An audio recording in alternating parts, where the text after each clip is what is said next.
Hey fans, fighters, subscribers and YouTubers, and welcome to the most spectacular fighting show on YouTube, fighters that will always be remembered. This show includes documentary stories of famous boxers, UFC fighters and K1 fighters that left an undeletable trail in their sport and should always remain known and famous for their achievements. Please follow episodes, send your propositions to my Facebook, and make sure that your fighter gets the next story. Hello and welcome. Today I'm colored black since I'm talking about Andy Hug. He is the guy who probably, according to my opinion, left the most undeletable trail in the world of K1, and unfortunately, since he died, this is a way for me to say that I'm sorry for his death. And before I start to talk, I just bow to Andy Hug and say that I'm very sorry due to his loss. I cried like a little child when Andy Hug died that day, despite I was only 12 years old. I have never forget his wonderful kicks, his wonderful techniques, and his wonderful attraction. I think he's the first guy that ever brought attractive kicks in the world of K1. So let's talk about Andy Hug. Andreas Andy Hug is the guy. It was born on September 7, 1964. Unfortunately died on August 22nd, 2000. A Swiss karateka, a little bit of kickboxer. He competed in the heavyweight division. Full name Andreas Hug, born Zurich, Switzerland. Died August 24, 2000. 35 years old only. Bunkyo, Tokyo, Japan. Unfortunately died in Tokyo, which was his last wish.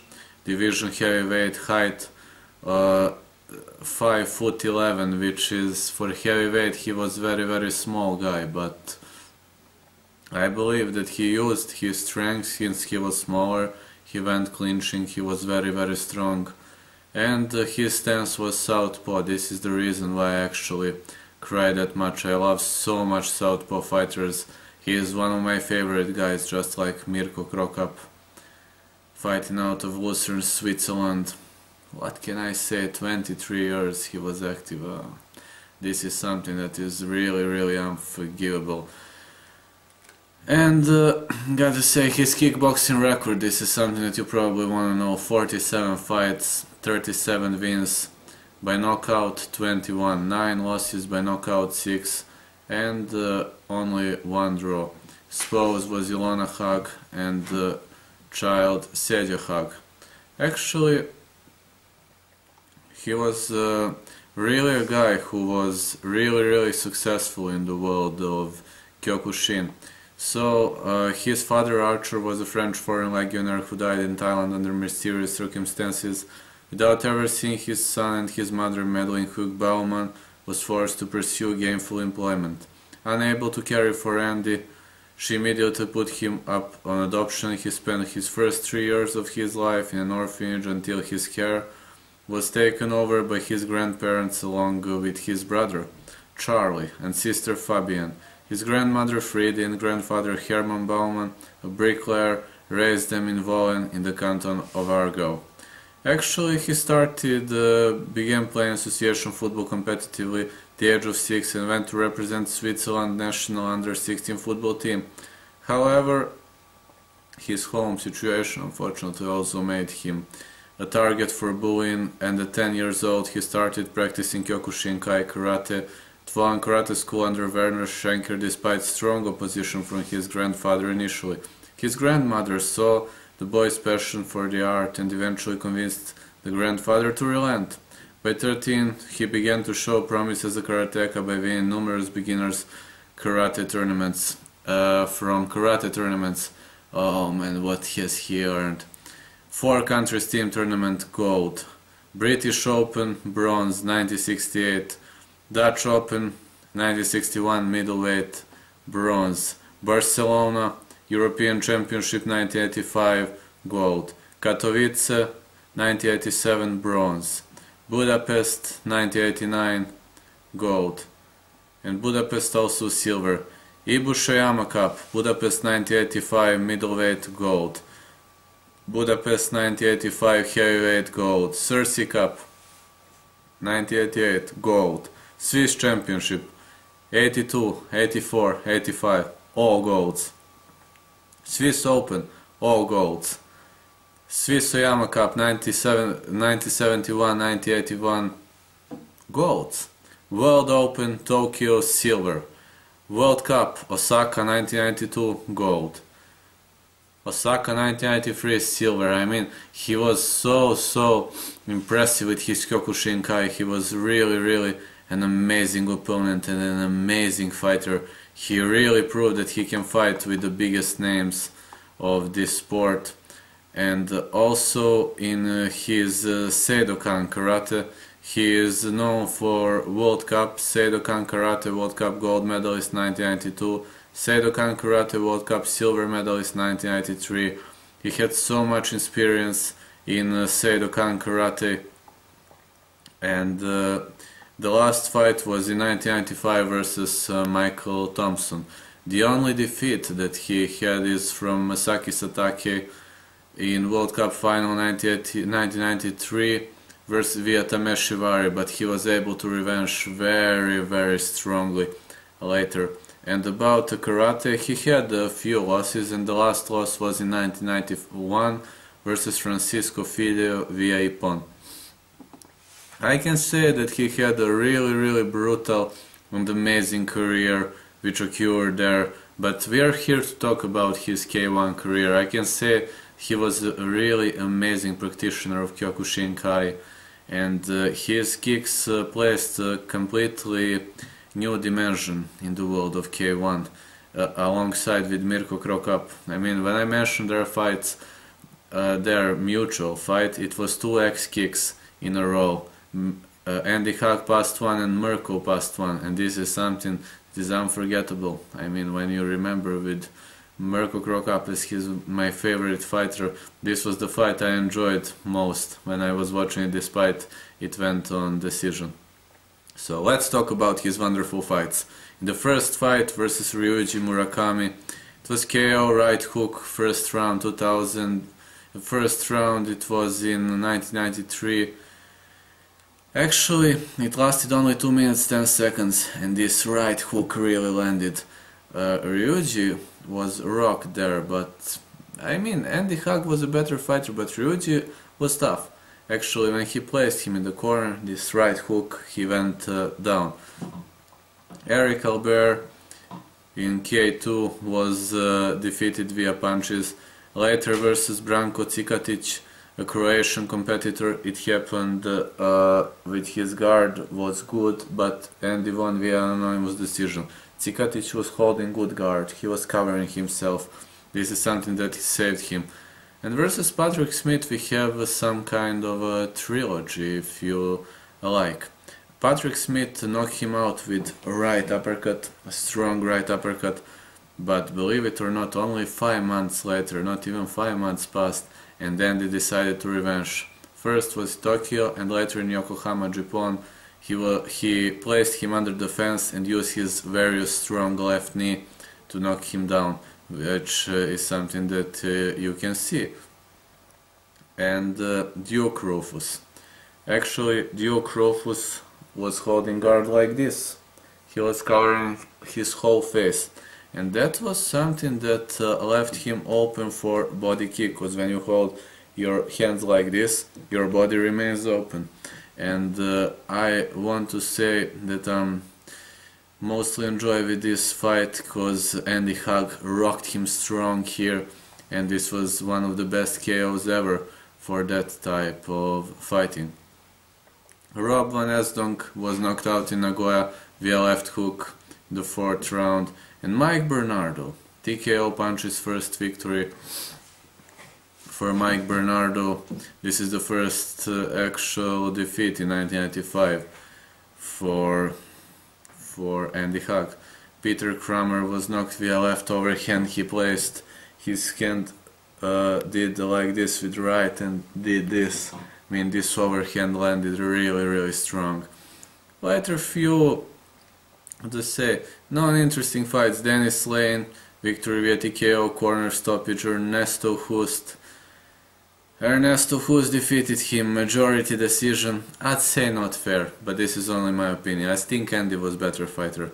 Versus Mike Bernardo, KO right hook in the second round. Well, Andy Hug had one problem, just like many of Southpaw guys.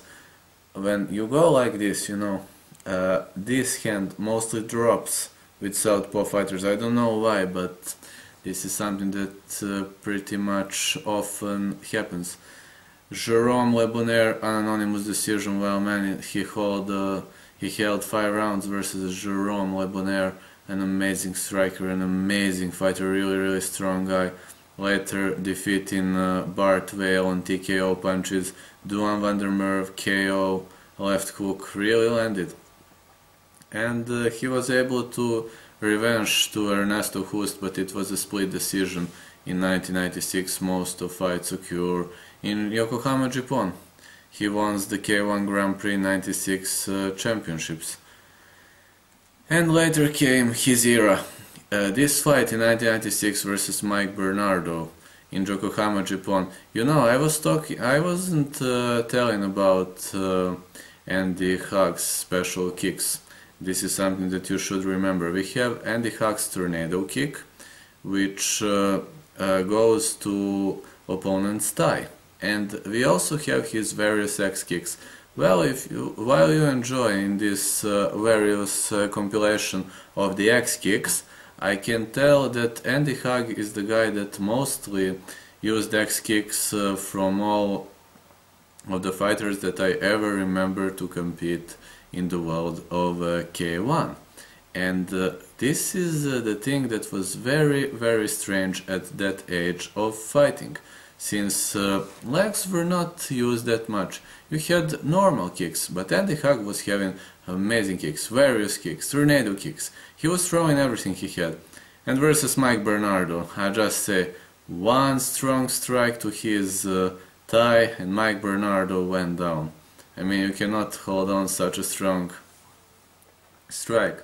Sadao Kyatsungrit in Zurich, Switzerland, KO via right hook. He punched him strong left in the clinch, and he just did one strong but short, and Sadao went down. Stan Longinidis was KO'd via left cross. Later, two unanimous decisions versus Masaki Satake. This was a revenge for karate, a loss, and later versus Musashi. I am a bit surprised how Musashi was able not to be knocked out by Andy Hug, since Musashi was really young at that age. Later loss versus Peter Aerts, right uppercut and left knee. He placed him strong, Andy went down, he used left knee, and there was no chance for Andy Hug to survive that barrage. Peter Aerts was really difficult opponent for him, despite I think Andy Hug was not having a solution. Peter Aerts was always holding him on distance, having longer extremities. Sam Greco split decision draw, the most fair decision, really. It was an amazing fight, most fair decision. Mike Bernardo again. Well, it was an anonymous decision, what can I say?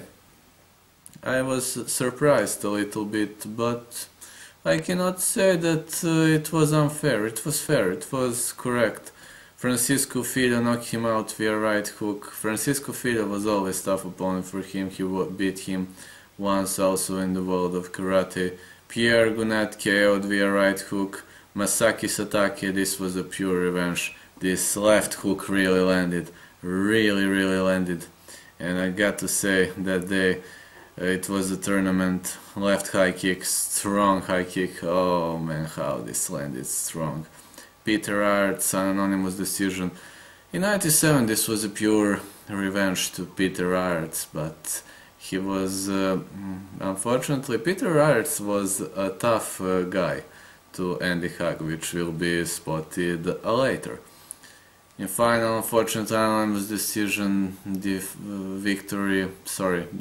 defeat from Ernesto Hust, and then came few victories. An anonymous decision versus Curtis Schuster, anonymous versus Peter Aerts, Mika Labre, strong low kick, right low kick. It landed strong, really strong. and he placed him down. It hurted like hell. He even started rotating, if I remember well. Mark Russell left low kick. He was also laying like this on the ground. I mean, these were serious injuries. Masaki Miyamoto. This is the fight I remember most of all, since he used my favorite arm technique, that is spinning back fist with his left hand. And he made an amazing fake when Masaki didn't have much choice but to drop guard down, since Andy was combining, using body and head combined. When Masaki dropped, it went like this to the chin, and good night for Masaki. Later, TKO punches victory over Ray Sefo. I was a bit surprised, I can't say. Ray Sefo was a tough opponent. He even had good leg technique, so let's say, way to go, man. He even beat him twice, Sam Greco majority decision and Peter Arts. This is the most brutal KO Andy Hug ever suffered. Peter Arts did one right high kick, threw a few punches, and Andy Hug closed like this, but he was open on that side. And when Peter Arts used his shin bone to kick him here, there were no much choice. It was lights out for Andy Hug. Later fight versus Tsuyoshi Nakasaku, right spinning heel kick. Well, this is time when he used right spinning heel kick, which from southpaw stance was really difficult to be done. He placed him here, and it was down. He went down. He did really not much choice there. There were no much choice, and again victory over Ray Sefo. I got to say, he retains WKA World Super Heavyweight title plus 95 kilograms Muay Thai Championship. Ray Sefo TKO corner stoppage. I mean, Ray Sefo was a beast. According just to me, Ray Sefo was a beast. Defeating him was never easy choice at all. And later two unanimous decisions versus Stefan Leko and Morris Smith. Tokyo, Japan, Zurich, Switzerland, and Hiromi Yamada, again right spinning heel kick. Man, to use spinning heel kick to knock out someone twice in the world of K1, do you know how much master you got to be to do that? This is what Andy Hug was. I mean, Andy Hug was a true master of fighting. This right spinning heel kick, maybe it was not the most attractive kick ever, but it was effective. Unanimous decision. Last defeat unfortunately of Andy Hug. Last defeat was versus Ernesto Hust, when Andy Hug was a little bit less offensive than Ernesto Hust. And unfortunately K1 rules are pretty much strict according to that type of behavior. Later two unanimous decisions. Majority decision versus Musashi. I don't know, Musashi was... I don't know. Even when he fought with one of my practitioners, with one guy that practiced the same martial art I was, Park Kyung-soo, I can say that Musashi with his guard like this, also southpaw stance, maybe he was, how to say, maybe he wasn't responsive to Andy Hug. Maybe Andy Hug didn't like this fighting style, but he has some kind of strange guard like this. I don't know. I don't even know what's his martial art, but I never liked his fighting style. Glaube Fitos, unanimous decision. Mirko Krokap Filipovic, unanimous decision. This is the fight I remember for two X kicks thrown in a very short period of time, but both fighters and both X kicks passed. And the last fight versus Nobu Hayashi. It was happening in Sendai, Japan, 7/7, 2007 July. And it was a left cross and the last victory for Andy Hug. Nobu Hayashi was defeated via that strong left cross, 2 minutes 5 seconds. And unfortunately, there comes the sad story of Andy Hug's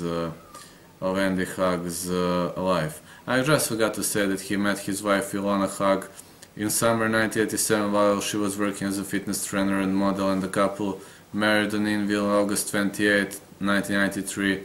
Their son Sergio was born at Lutheran's Clinic Center on November 19, 1994. Around 1996 it became a struggle for Andy to see his family regularly due to his commitments in Japan He encouraged Ilona to fulfill her desire to study art and design.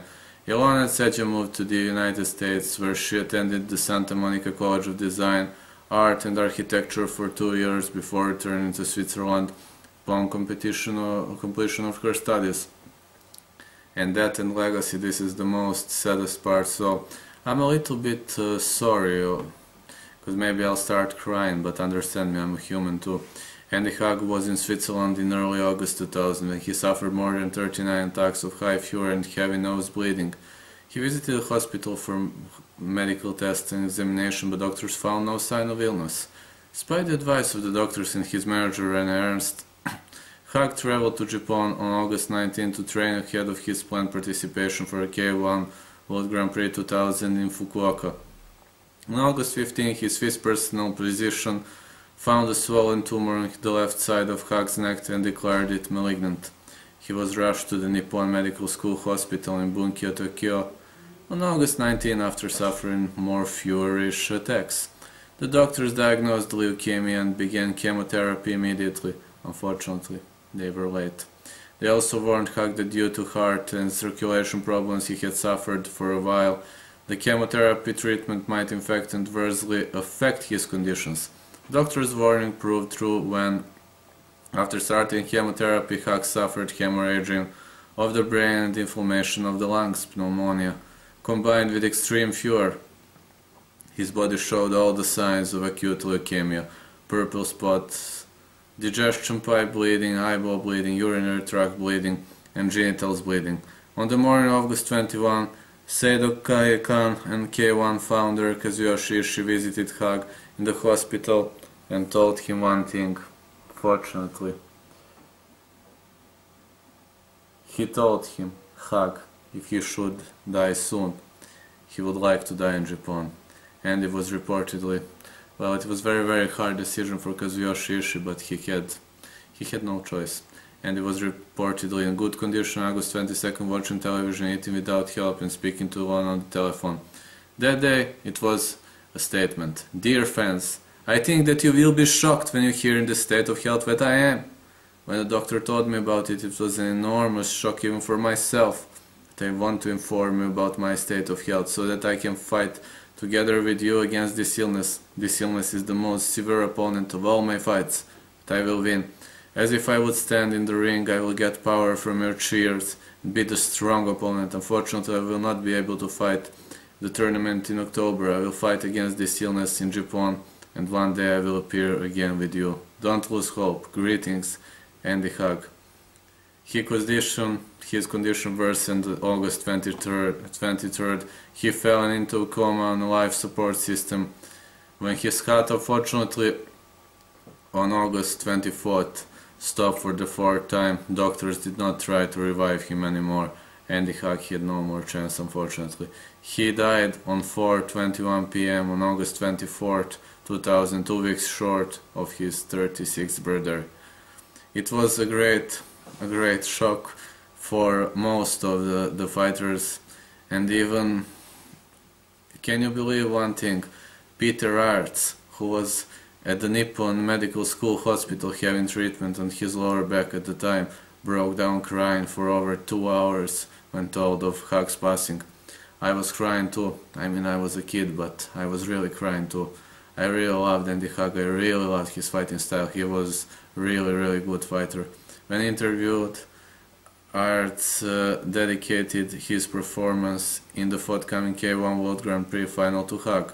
An hour-long press conference attended by the 5 doctors who treated Hug, Kazuyoshi Ishii and Francisco Fidel, was also held at 8:45 p.m. that night. Hug's funeral was held on August 27 in Kyoto, where his body was cremated and his ashes deposited in the cemetery of the Hoshin Temple.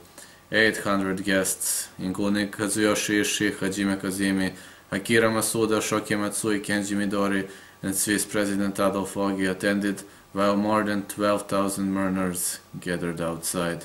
K1 fighters Francisco Fidel, Nobuaki Kakuda, and Nicolas Petas were among the pallbearers. His legacy really remained a true legend. He really will always be a true legend, according to his kicks, according to his wonderful fighting style, according to his dedication to his family, according to everything. Andy Hug was really a good fighter, a really good opponent. He is the guy that really gave a new dimension to this sport, to this K1 fight. This is the reason why I'm in black today, because I am really giving honor to Andy Hug every single time. Hug was the highest paid kickboxer in the world at one point, and his matches in his native Switzerland, where he posted a perfect 6-0 record, drew a larger television audience than the tennis matches of Martina Hingis and the games of the Swiss national football team. In addition to his in-ring accomplishments, he was also known for his articulation, humility, and strong work ethic. And he was always a pure guy. He was always fighting to go to the top. He was always giving everything he had. And he was a really good athlete. And I'm really sorry because he died so strong, because he died so fast. Because I'm really sure that this guy would also succeed as a wonderful coach, as a wonderful father, as a wonderful president, as a guy that had really much to give to the world of K1 and to the world of Kyokushinkai Karate. Thanks for watching, I hope you enjoyed this video, and see you all in the next episode. Don't forget to follow us on Facebook, Twitter, and subscribe us on YouTube. Send us your propositions to make sure to see your favorite fighter in this show. Thanks, and see you all in the next episode.